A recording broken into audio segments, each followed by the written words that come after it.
Assalamualaikum warahmatullahi wabarakatuh dan salam sejahtera. Kami pelajar tingkatan 6 dari SMK Masuri ingin bercerita mengenai Sularatus Salatin yang terdapat dalam bab 10. Antara peristiwa yang terdapat dalam bab 10 ialah Tun Mutahhir dijadikan bendahara, titisan keturunan bendahara Sri Maharaja, peristiwa Patih Adam dengan Tun Minda, tepuk balas alam berjawab dan akhir sekali Hang Nadim dititahkan ke benua Keling. Peristiwa yang pertama ialah Tun Mutahhir dijadikan bendahara. Al-Kisah, lepas kemangkatan Sultan Menawar iaitu Sultan yang memerintah kerajaan Kappar, Raja Abdullah Putra Baginda telah dilantik bagi menggantikan tempat ayahandanya.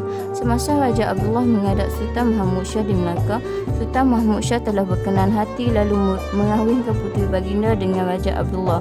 Lalu ditabarkan Raja Abdullah sebagai Raja Kerajaan Kappar yang baru dengan gelarannya Sultan Abdullah Shah. Tidak lama kemudian selepas pertabalan Sultan Abdullah Shah, bendahara putih telah meninggal dunia.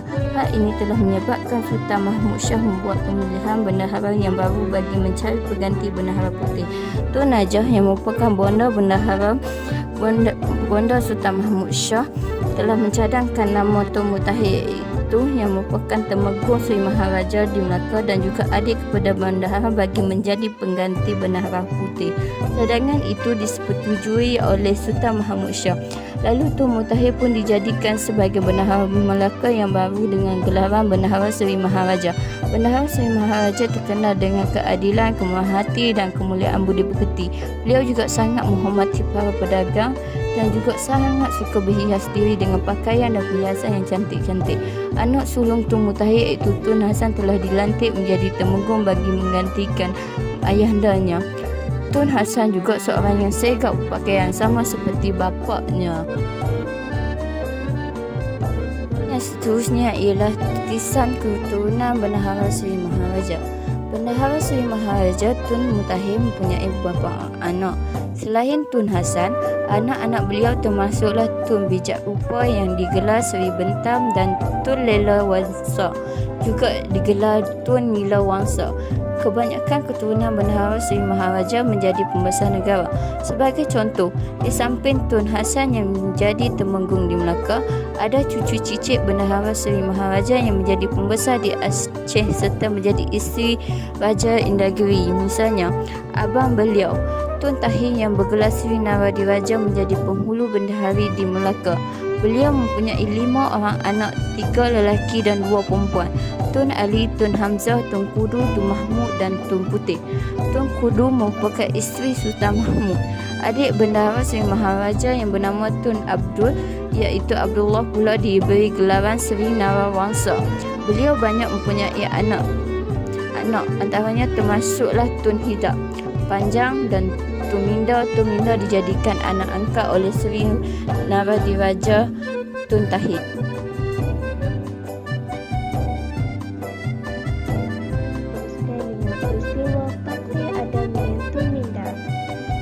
Pangeran Surabaya yang bernama Patih Adam telah datang menghadap Sultan Mahmud di Melaka.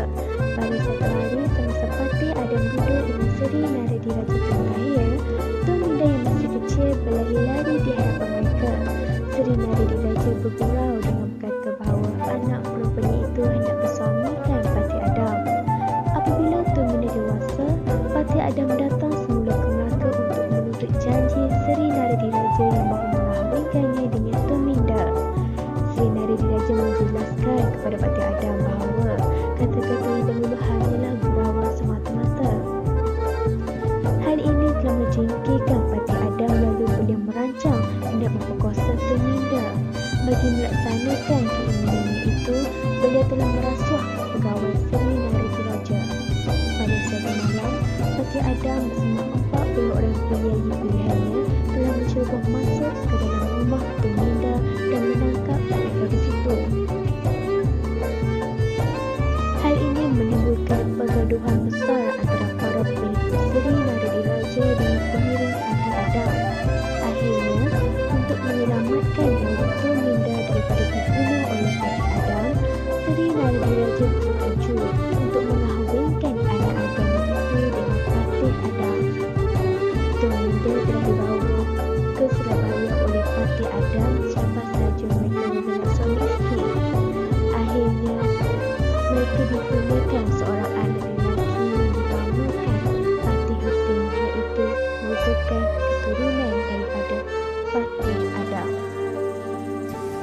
Seterusnya, meminang Puteri Gunung Ledang.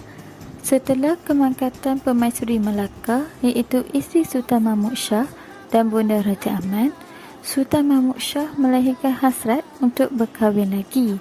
Tetapi, baginda tidak mahu berkahwin dengan puteri biasa kerana perkara itu sudah biasa dilakukan oleh raja-raja lain. Apa yang baginda inginkan ialah perkara yang berbeza dan tidak ada pada raja-raja lain. Oleh itu, baginda meluahkan hasratnya untuk mengawini Puteri Gunung Ledang. Urusan peminangan diserahkan kepada Laksamana iaitu Hang Tuah, Sang Setia, Tun Mamat dan beberapa pembesar lain. Tun Mamat selaku penghulu Indragiri dipertanggungjawabkan untuk memimpin perjalanan ke Gunung Ledang kerana Tun Mamat lebih arif jalan ke sana. Setelah beberapa hari, akhirnya mereka tiba di kaki Gunung Ledang. Semasa mereka mendaki Gunung Ledang, terdapat pelbagai rintangan dan cabaran seperti angin di Gunung Ledang itu sendiri terlalu kencang sehingga Laksamana dan Sang Setia keletihan. Yang meneruskan perjalanan hanyalah Tun Mamat dan 2 orang pengikut.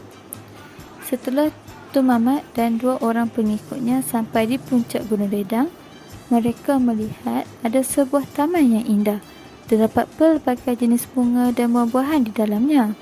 Semasa Tun Mamat berjalan dalam taman itu, dia tiba-tiba terdengar ada suara merdu yang sedang bersyair.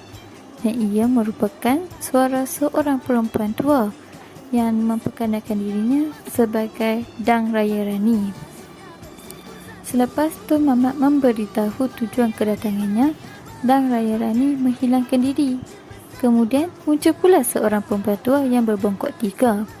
Perempuan tua yang berbongkok 3 itu sudah tahu akan kedatangan Tun Mamat ke situ dan ia terus memberitahu syarat yang perlu dilaksanakan oleh Sultan Mahmud Shah untuk mengawini Puteri Gunung Ledang. Antaranya, membina jabatan emas dan perak dari negeri Melaka ke Gunung Ledang, 7 dulang hati nyamuk, 7 dulang hati hama, setepayan air mata, setepayan air pinang muda dan semangkuk darah Raja Ahmad. Apabila Sultan Mahmud Shah mendengar syarat yang diberi oleh Puteri Gunung Ledang, baginda terus membatalkan hasratnya untuk mengawini Puteri Gunung Ledang kerana ia tidak sampai hati untuk mengambil darah Raja Ahmad. Kisah seterusnya tepuk berbalas alam menjawab.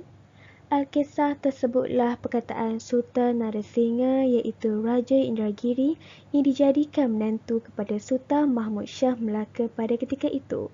Setelah Sultan Narasingha sudah menjadi menantu kepada marhum Melaka, baginda bersama orang-orangnya tidak dibenarkan pulang ke Indragiri, malah perlu menetap di Melaka. Ketika baginda berada di Melaka, orang-orang Indragiri telah dilayan seperti hamba oleh orang Melaka. Lantaran itu, baginda berhasrat untuk pulang ke Indragiri bersama orang-orangnya. Akhirnya, Sultan Narasingha dapat kembali semula ke Indragiri selepas mendapat kebenaran daripada Sultan Melaka.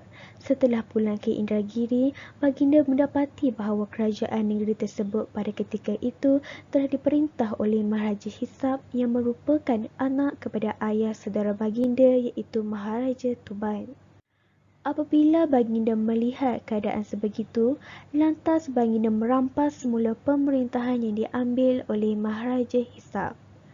Setelah itu, Maharaja Hisab telah melarikan diri ke Lingga dan kemudiannya baginda dijadikan menantu Raja Lingga iaitu Maharaja Megat.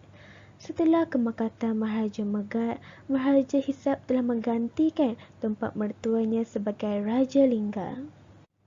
Setelah berapa lamanya, Maharaja Hisab telah berlayar ke Melaka untuk menghadap Sultan. Setibanya baginda di Melaka, dianugerahkannya persalinan selengkap. Setelah didengar oleh Sultan Narasingha yang Maharaja Hisab telah pergi ke Melaka, maka Sultan Narasingha telah menyerang Lingga dan ditawannya anak isteri Maharaja Hisab bawa pulang ke Indragiri. Apabila Maharaja Hisab pulang ke Lingga dan melihat kejadian tersebut, baginda berasa tidak puas hati lalu baginda telah melancarkan serangan tarik Indragiri sewaktu Sultan Narasingha menghadap ke Melaka. Suatu ketika Maharaja Hisab telah berlayar ke Melaka untuk menghadap Sultan. Sewaktu baginda tiba di ballroom, orang ramai membicarakan tentang Maharaja Hisab yang melanggar Indragiri. Maka dengan itu, Sultan Mansur Shah pun bertanyakan kepada Maharaja Hisab tentang kebenaran yang sebenar. Lalu, Maharaja Hisab mengaku bahawa baginda telah menyerang Indragiri disebabkan tidak puas hati terhadap Sultan Singa yang telah melanggar lingga terlebih dahulu. Setelah Sultan Mahmud mendengar apa yang dikatakan oleh Maharaja Hisab itu, baginda berkenan lalu di Melaka Juala, Sultan Mahmud Shah telah mendamaikan perbalahan yang berlaku di antara Sultan Narasinga dan Maharaja Lingga. Akhirnya, kedua-dua hubungan antara pemerintah ini berkekalan sehingga ke anak cucu. Okey, yang seterusnya ialah Hang Nadim dititahkan ke benua Keling. Sultan Mahmud Shah telah menitahkan Hang Nadim menantu Laksmana Hang Tuah untuk pergi membeli 40 corak kain serasah di benua Keling. Oleh sebab kebanyakan kapal pergi berlayar, Hang Nadim pergi dengan menaiki kapal Hang Isap. Di benua Keling, tidak ada seorang pun, kira-kira 500 pelukis dijemput oleh Raja dapat melukis corak yang dikehendaki oleh Hang Nadim. Lalu Hang Nadim memperlihatkan kepandaiannya melukis corak kain sehingga mengagumkan semua pelukis tersebut. Apabila disuruh meniru corak tersebut, pelukis-pelukis tidak mampu melukisnya kerana berasa gemetar apabila dilihat oleh Hang Nadim. Sehubungan itu, mereka menyudahkan di rumah dan apabila siap menyerahkannya kepada Hang Nadim. Semasa hendak pulang ke Melaka, Hang Isap telah bertengkar dengan seorang Syed